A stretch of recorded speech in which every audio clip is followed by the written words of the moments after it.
Медовая лавка. Ага. Так, это мед, Крым.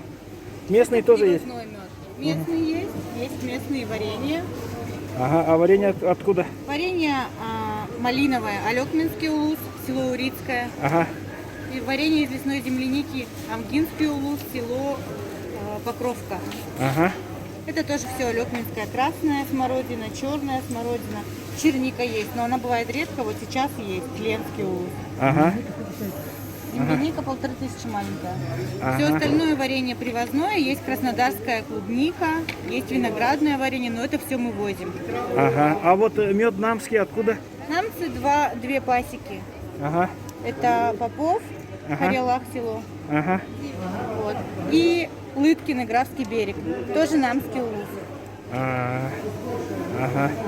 Есть ягоды у нас сушеные, местные, тоже алекминские. Черемуха, ее берут для укрепления организма и для приостановления диареи. Она крепящее средство очень сильное. Ягоды боярышника местные есть, А сушеные. где они у вас?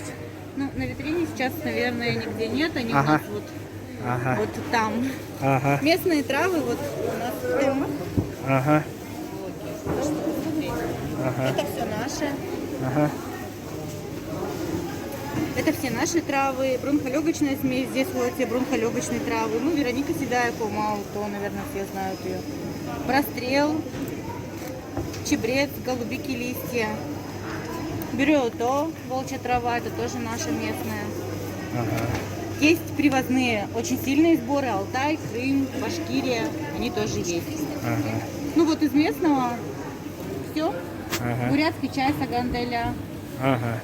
Это привозим его с Улан-Удэ. Чистящие травы, то есть дымные. Есть можжевельник кипен Ага. и чебрец. Ну, как бы в Якутии у нас чистят этими травами. Это гармала, это та же самая дымная трава.